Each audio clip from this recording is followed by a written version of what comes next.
And we're back, and we're joined now by Dr. William Lane. He's an education consultant, academic coach, international speaker, and best-selling author of the book, Stop Being Invisible, I Want to Fit In, which is about overcoming communication barriers. So very much fits into autism spectrum disorders. Dr. Lane, welcome to the show.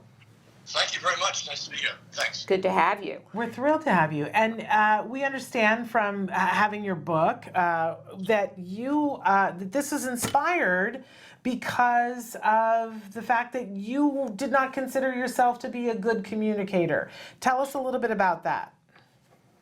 I was a very poor communicator growing up. In fact, I had very few friends when I went all through school. I can remember a number of times my mother saying, well, there goes Billy to be off by himself during family events. In third grade, I had a teacher who told me that I should probably,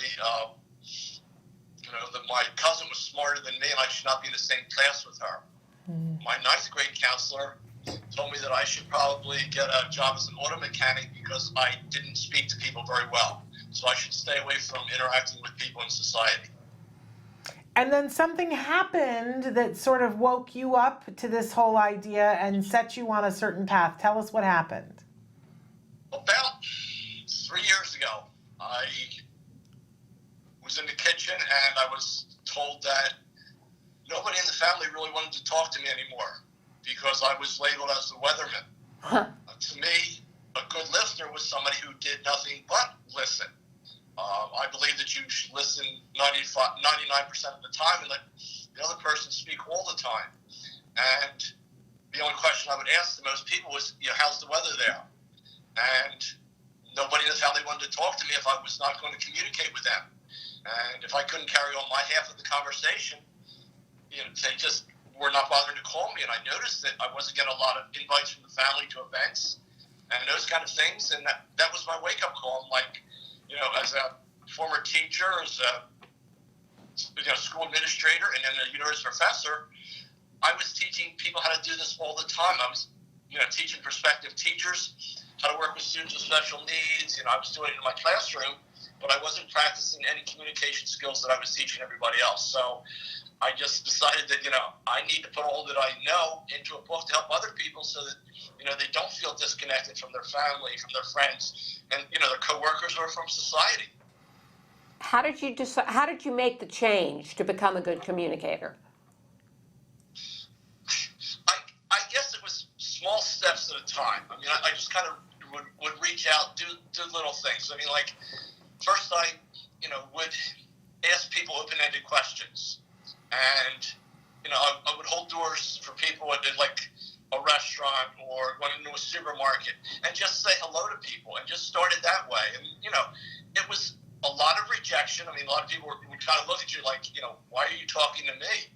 And I just kind of accepted the rejection. It was going to be like, I'm going to put myself out there and let people know that, people do want to talk to them. People do want to be accepted by, friends in society. So, and then I just started speaking, and it just, my world has totally changed. People look at me and when they read the book, they're like, this is hard to believe that this is where you were and where you are now. Right. So, yes.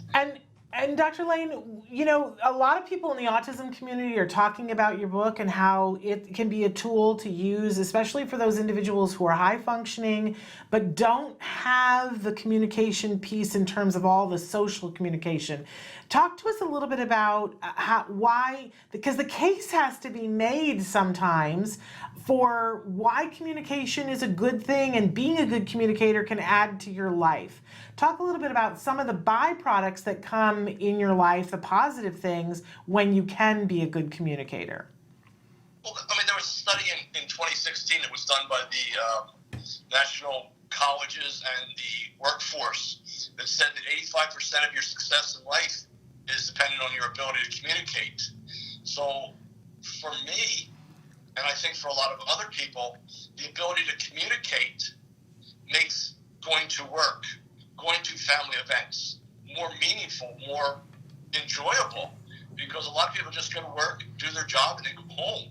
And they don't have that social interaction. There's no after work events to go to. Like, you're not invited to go out to, like dinner with people. You just go because you don't communicate with your coworkers and they don't really know who you are. They tend to eliminate you or just not invite you to things. So, your life is I go to work and then I go home and sit by myself the whole time that, the rest of the day or the rest of the evening. Now, you've identified 7 characteristics of good communicators. Can you go over those with us? Sure. I mean, I think one of the things of being a good communicator is that you have to be willing to take the challenge on. That I don't remember what you have to accept that people are not going to accept you as, you're going to seem different when you try to talk to people, because most people want to spend the time in technology. They don't want to carry on a conversation. You've got to put yourself out and make people feel that, you are interested in them. That, this will help you improve your life by depending on, being able to communicate. I'm trying to think of the other 6 off the top of my head, and I'm really... That's okay. We put you on the spot. I put you on the spot. Sorry about that. Yeah, it's hard to memorize 7 things, isn't it? But they can find that in the book, and one of the things that you did in the book, instead of having it just be a narrative, what you've done is turned it into a workbook that at the end of it, you talk during the chapter, and then at the end of the chapter is an opportunity, and that's exactly what you call it, is an opportunity to list goals and other things. Talk a little bit about why that was important to you. Well, as a former teacher and as a former administrator and, like I said before, as a university professor, the students never had their textbook and their workbook together. So I thought, one of the things I'm going to do is I'm going to combine them so that if you have one, you really have both of them.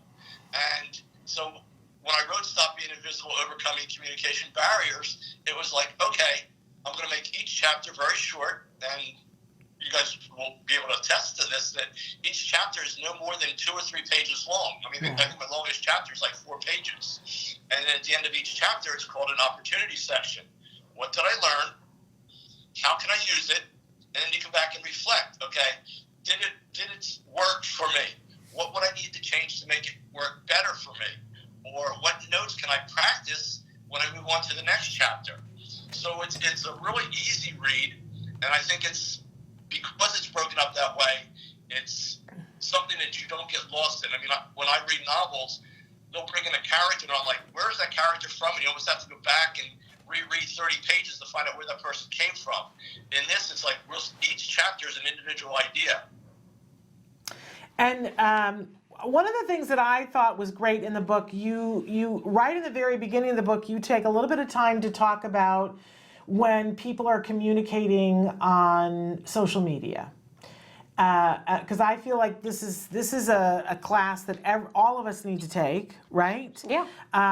Is how to communicate and things to think about when you're doing social communication, but especially for our young people and for young people on the autism spectrum, there are some real considerations, and you sort of take it head on and talk about how.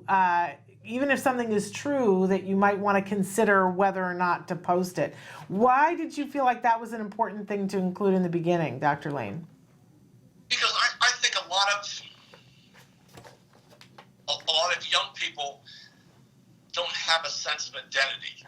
And I think that what's happening is that they are taking steps that they're trying to gain their identity, and they're doing stuff they see on the news. So they're seeking attention, but the way that they're seeking attention is probably in the wrong way. They see people doing shootings and, causing problems in society, so they think, okay, well, that will get me attention. And that's really not the way to gain attention. For some people, they think they don't know the difference between positive and negative attention. So they think, okay, well, if I go do something and hurt other people, that will get me attention. But that's negative attention. That's not the kind of attention that people need.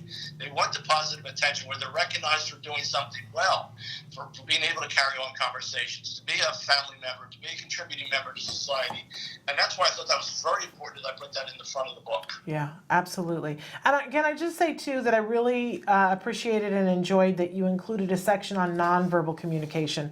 I think a lot of times people focus so much on the communication that happens through speech and leave out all the lessons in nonverbal communication. And I just recently, I'd never heard before that most communication, something like 87% of communication is nonverbal, and that's across everyone, not just having not to just do nonverbal not individuals. just nonverbal individuals. That, and it makes sense to me. Right. That so much of what we convey to each other, there is the sound, and that's very efficient and effective sometimes, but it's in the other things we do too, and the way our body is, the way our face is. So I appreciated that you included that, and included the amount of personal, literally a chart with the amount of personal bubble space you should give people so that you're not the person standing too close or too far away.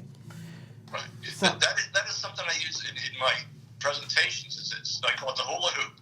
And, if you're not real good friends with the person, you should have the hula hoop against your back and the front against, like where the other person is. And then as you get to know the person, you move closer.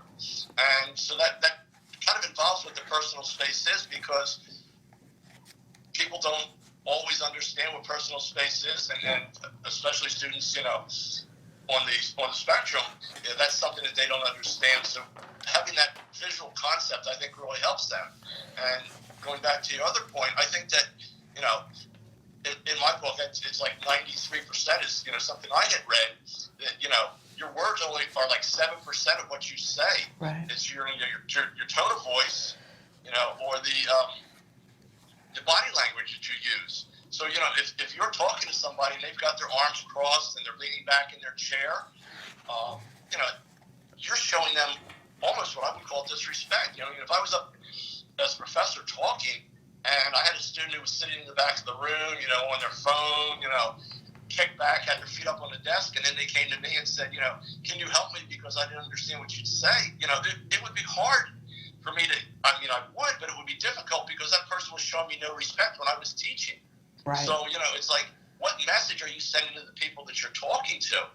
And you see people all the time, part of the problem is that, we talk at 150 words a minute, generally. Being from the East Coast and kind of spending a lot of time in New York, everything has to be done in a minute. But, the average person speaks about 150 words a minute, but we listen at 1,000 words a minute. So while I'm talking, you have 6 more times the time to fill your mind with something else. So if you're really not listening to what I'm saying, you could be, okay, well, he's talking, but, I can do the laundry. I can, eat dinner. I can empty the dishwasher. All those things. But, and then when I finish, I say, well, what did you think of that? And if you weren't really listening to me, you were doing these other things because you had 6 times more opportunity to listen or to hear than listen, that would cause a problem. And that's what happens a lot of times in communication, is there's that gap between, how much you can, speak and how much you're able to listen. So, a lot of miscommunication happens because of that gap. Right. You also talk about using humor. Tell us a little bit about that. I found that humor is a really good way of starting somebody's day, or just being funny. There's very, and if it's, clean humor and appropriate humor, I think that's a good way of just, getting people's attention. Every morning I get up and I ask Alexa, to tell me a joke, and the joke today was, why does the zebra have stripes? And, because it doesn't want to be spotted. So, if you say that joke to somebody, people will laugh and they're like, oh yeah, and then you can start talking about other things. So it's a good icebreaker. Right. Okay, Absolutely. great. So, Dr. Lane, where can people get the book? Well, it's a bit Amazon.com, and it's also www.stopbeinginvisible.com is the actual site that the book is sold on. Okay. Wonderful. Well, we really thank you for Yes, taking the thank you. time to be with us today and encourage people to go either to www.stopbeinginvisible.com or to amazon.com and pick this up. Thank you Yeah, so much, it's a Dr. great Lane. tool. Thank you, Dr. Shannon, Lane. Shannon, Nancy, thank you very much for having me on. Thank You're you. welcome. Bye-bye. Bye.